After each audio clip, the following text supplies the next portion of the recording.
Hey, I'm looking for Stacy Johnson. This is Stacy.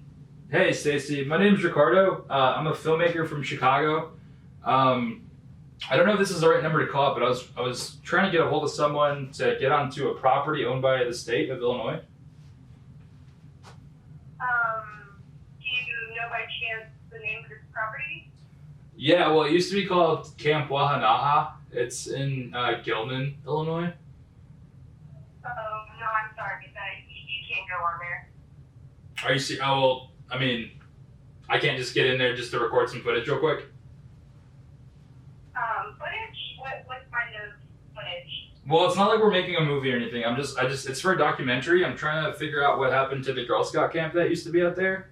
Um, I'm just trying to like get on the trail and get on the buildings.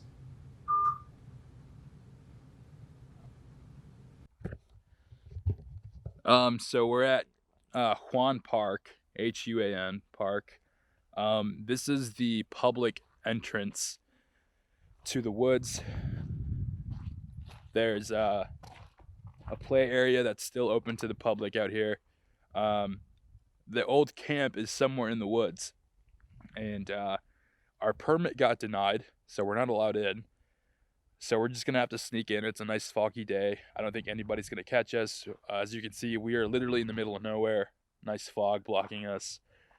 So what we're doing is we're going through the park into the woods, and we're gonna enter through the back of the camp.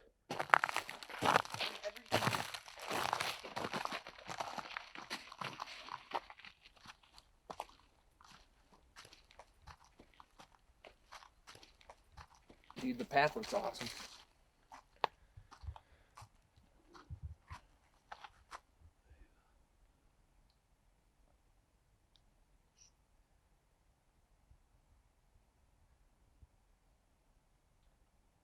We've officially entered the camp.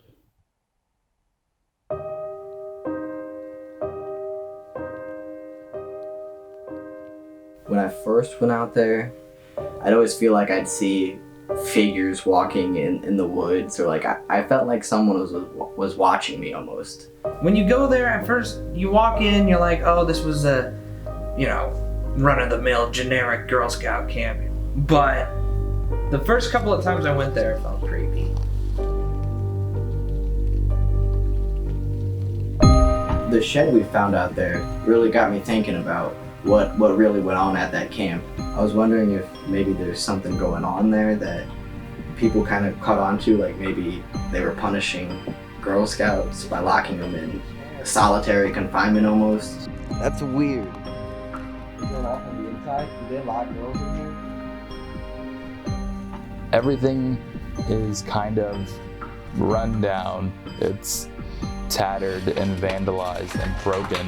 There's nothing there intact anymore besides the structure of the buildings, and even those are on their way down in the next 10 years. Seeing those names on the wall, you can kind of tell the people had fun, at least, hopefully.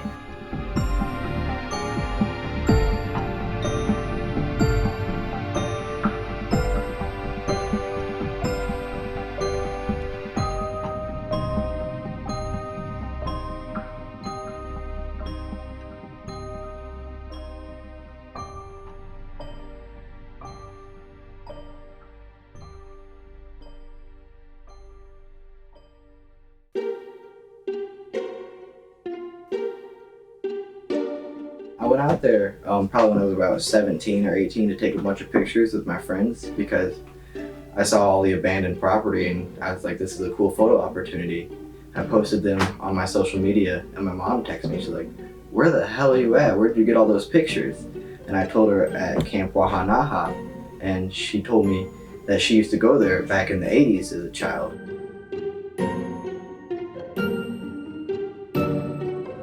I asked her about it because I wanted to know why it's so abandoned and why there's nothing left. They pretty much left everything. And she's like, well, supposedly a cult kind of had started to take over in the 90s.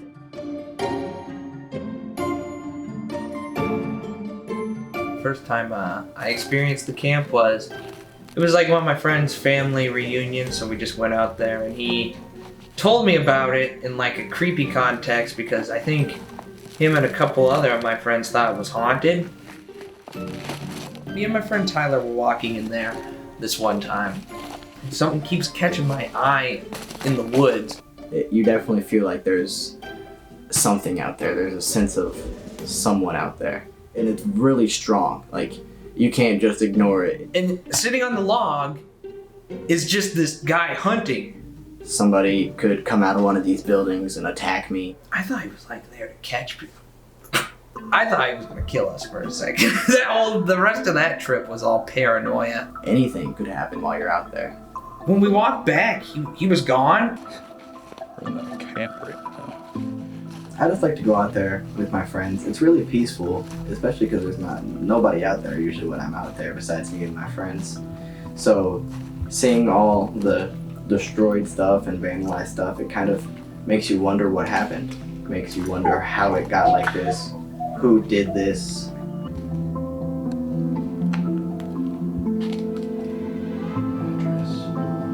We are in the woods still, and this is not public. So I just don't get why they left everything as it is, you know? The state doesn't have money, I get that, you know, that old story. But why would you just leave everything there? There's the girl who was born there. Her dad was the groundskeeper, and her mother was a lifeguard. And so they both worked at the camp in the 80s. They were together and they had a child. So since they both worked there, I believe they had like a house nearby. It might have been that house on the property. She was born there and was raised there until she was 10, until her dad got, I think, fired.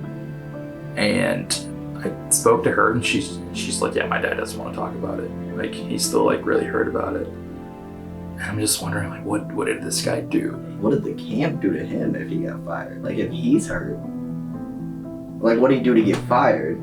Or like, maybe he discovered something about the camp and was gonna like tell somebody. Like, they didn't want anybody to know about it. I'm not so sure. I haven't really been able to get many stories from people I know who've gone to the camp. Some people send me emails, and it was all older women who had a great time, but they had nothing but fond memories. It was the younger women who would always tell me that it had been on the rundown for a while. I got really sick there. They wouldn't let me call my mom. I got sick there too. I got impetigo and they wouldn't call my mom until I had a fever. I felt terrible, but I was so happy to come home from camp 3 days early. I'm pretty sure I got in trouble for trying to run away. Twice. I sent hate mail home and no one would come and get me. It was terrible. I peed my pants there because a girl in the bunk beneath me told me the spider on the door of the outhouse would kill me. One of the years I went, my hamster died while I was there, and they wouldn't let my mom call me and tell me. It was ridiculous.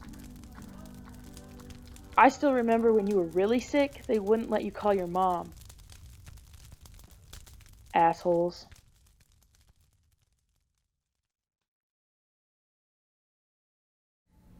The first summer I went to camp was '93, and it was with my current troop at the time from Champaign. I don't know how many girls would fit in a tent. Maybe. Like 8, maybe, you know? I think either 6. Maybe 4 or 6. 4. Our little compound was made up of 8 tents that slept 4 girls each, in a giant circle with a fire pit in the middle, a pavilion to the side, and outhouse. Bathroom there. I think these are where the tents used to be.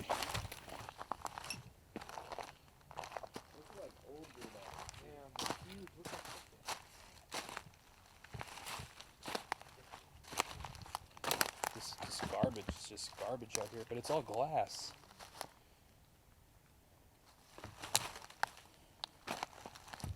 Fires, canteens. This look like old fires. Bottles. I don't know if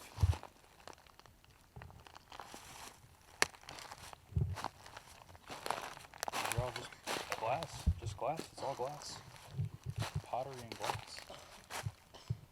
Right behind the camp. I assume it's theirs. This is much larger than a 3-month project. This will take a long time. And I feel a need to share these stories before they're lost, because I feel a connection to this camp now. It stuck with me. I'll never forget it. I have a badge from the camp that friends come in all shapes and sizes with a little bunny on it that I found there. I can tell that this place had good intentions, but there's a mystery surrounding it. There's more to be told, and hopefully the truth will be revealed soon. Hopefully